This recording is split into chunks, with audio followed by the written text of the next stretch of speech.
Jigarda yog' to'planishi inson salomatligi uchun xavfli bo'lib hisoblanadi. Sababi ushbu yog'larning hisobiga jigarda yallig'lanishi, steatozlik gepatit deb ataladigan holatlar yoki jigar to'qimasining qattiqlashishi, fibrozlanishiga olib keladigan jarayonlar, og'ir holatlarda jigar sirroziga va jigar rakiga olib boradi.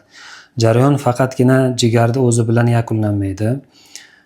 Boshqa tizim kasalliklari, ayniqsa yurak-qon tomir tizimi tomonidan gipertoniya, qon bosimining ko'tarilishi, yurak ishemik kasalliklari, stenokardiyalar, miokard infarktlari, tomirlarda ateroskleroz kabi jarayonlarning rivojlanishida mana shu jigardagi yog' mustaqil xavf omili bo'lib hisoblanadi. Bundan tashqari qandli diabeti bor bemorlarda agar jigarda yog' bo'ladigan bo'lsa, ushbu kasallikni kechishini og'irlashtiradi. Bugungi video davomida jigarda qaysi mexanizmlarga ko'ra yog' to'planadi, qaysi sabablar va odatlar jigarda yog' to'planishiga sabab bo'ladi va jigarda yog'ni xalos bo'lishdan samarali tabiiy usullari va dori vositalari haqida gaplashib o'tamiz. Jigarda yog' to'planishining asosiy sabablari ko'pchilik o'ylashadi, yog' mahsulotlarini ko'p iste'mol qilganda jigarda yog' to'planadi deyiladi. Jigarda yog' to'planishining katta qismi yog'ning hisobiga to'g'ri kelmaydi. Yana ko'pchilik aytishadi, jigarda yog' to'planishi bu semirish bilan bog'liq holat deyiladi. Lekin ozg'in odamlarda ham jigarda yog' to'planish holatlari ko'p uchraydi. Jigarda yog' to'planishiga olib boradigan asosiy sabablar bular uglevodlar hisoblanadi. Ma'lumki, uglevodlar bu shirin mahsulotlar, shakar, un mahsulotlari, don mahsulotlari, guruch, kraxmal, kartoshka mana hammasi parchalanganda glyukoza, fruktoza deb ataladigan mahsulotlar hosil qiladi. Inson organizmiga, demak, uglevodlar iste'mol qilingandan so'ng ular qon orqali so'rilib jigarga boradi. Biz ish bajarganimizda energiyaga bo'lgan ehtiyojni birinchi bo'lib ta'minlab beradigan bu tuzilmalar bu glyukoza hisoblanadi. Glyukozalar parchalanib energiya hosil qiladi. Mabodo agar biz uglevodlarni ko'p miqdorda iste'mol qiladigan bo'lsak, mana shu ortiqcha miqdordagi glyukozani organizm to'qimalarda to'plashni boshlaydi. Birinchi o'rinda demak jigarda o'zida, muskullarda glyukoza glikogen deb ataladigan modda sifatida zaxira holatida to'planadi. Bu glikogen biz masalan och qolganda yoki o'sha glyukozaga bo'lgan ehtiyoj oshganda demak parchalanib biz uchun zarur bo'lgan energiyani aylanadi. Lekin agar ortiqcha miqdorda glyukozani iste'mol qilish davom etadigan bo'lsa, organizmda mana shu glyukoza omborlari to'lib bo'lgandan so'ng, aynan mana shu burilish nuqtasi shu joydan boshlanadi. Bu glyukoza jigarda yog'ga aylanishni boshlaydi.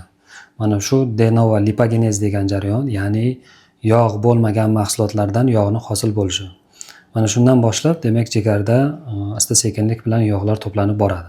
Jigarda yog' to'planishini o'rganishda dastlabki davrlarda mana shu bemorlar o'rganganda ularda aksariyati demak alkogol iste'mol qilishi kuzatilgan. Va jigarda yog' bosishini katta sababi demak surunkali alkogol iste'mol qilishi deb baholashgan va buni tasdiqlaydigan alkogolli yog'li gepatoz tashxisi qo'yilgan. Bundan tashqari boshqa sabablar ham mavjud. Masalan, zaharli moddalar bilan zaharlanish, dala maydonlarida ishlatiladigan gerbitsid, pestitsid kabi dorilardan zaharlanish yoki ba'zi bir dorilar metotrexat, amiodaron hisobiga yoki gepatit C hisobiga, ba'zi bir genetik kasalliklar hisobiga ham jigarda yog' to'planishi mumkin va bular kam uchraydi. Hozirgi kunda esa demak jigarda yog' to'planishiga olib keladigan asosiy sabablar yuqorida aytib o'tganimiz noto'g'ri ovqatlanish, ortiqcha miqdorda glyukoza iste'mol qilish jigarda yog' to'planishini demak birinchi sababiga aylandi. Hozirgi kunda kattalar terapevti qabul bo'limiga murojaat qilib keladigan bemorlarda har 3tasidan bittasida yoki har 4tasidan bittasida jigarda yog' bosish holati kuzatiladi. Jigarda yog' bosganligini qanday bilishimiz mumkin? Bu oddiy tekshiruv, ultratovush tekshiruvi yordamida sizda shifokor ko'radi va jigarda qanchalik miqdorda yog' bosganligini ifodalaydigan 1-chi, 2-chi, 3-chi darajali yog' bosishlar deb baholab sizga xulosa chiqarib beradi.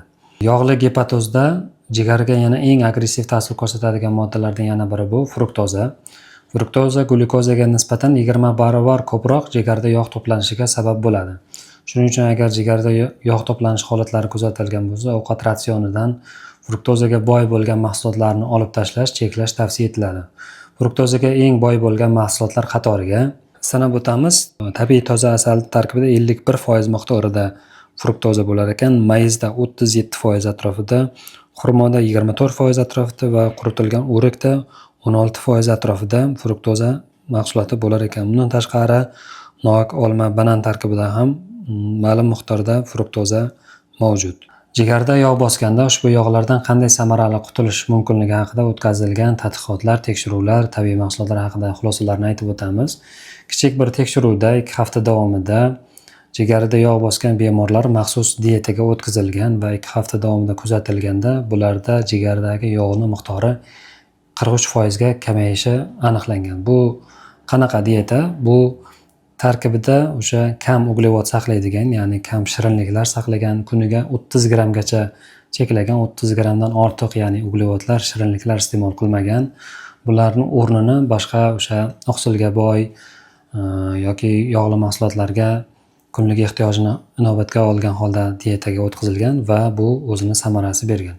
Bu shuni ko'rsatadiki, demak jigarda yog' to'planishining asosiy sababi bu uglevodlar. Yog'dan qutulmoqchi bo'lsangiz, birinchi navbatda shirinliklarni, uglevod mahsulotlarini qat'iyan cheklash kerak bo'ladi va bu o'zini tabiiyki samarasini beradi. Yana bir demak jigarda yog'ni parchalaydigan mahsulot, demak bu xolin hisoblanadi.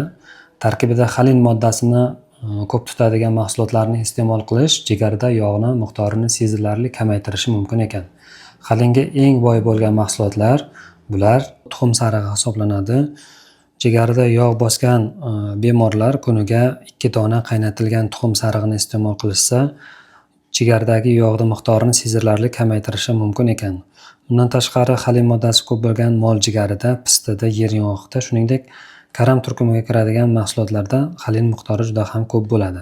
Ushbu mahsulotlarni iste'mol qilish ham jigardagi yog'ning miqdorini sezilarli kamaytirishi mumkin. Bundan tashqari, yana jigarda yog'ning miqdorini kamaytirishi isbotlangan, demak, aralashma 1 stakan suvga 1 osh qoshiq olma sirkasi va 1 dona limon suyuqligini aralashtirgan holda qabul qilish ma'lum muddat davomida jigardagi yog'ning miqdorini sezilarli kamayishiga olib kelgan.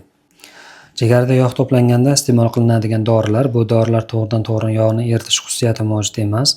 Ular yog' sintezini kamaytirishi, o't ajralishini kuchaytirishi, yog'larni chiqarishni yaxshilash hisobiga jigardagi yog'ning miqdoriga kamayishiga olib keladi. Bular demak rastropsha ekstrakti, artishok tabletkalarni ursasan kapsulalarni iste'mol qilish jigardagi yog'ning miqdorini kamaytirishga bevosita ta'sir ko'rsatadi. Umumiy qilib xulosa qilib aytadigan bo'lsak, bugungi kunda jigarda yog' to'planishiga olib keladigan asosiy sabablar metabolizmda buzilishi, noto'g'ri ovqatlanish hisoblanadi.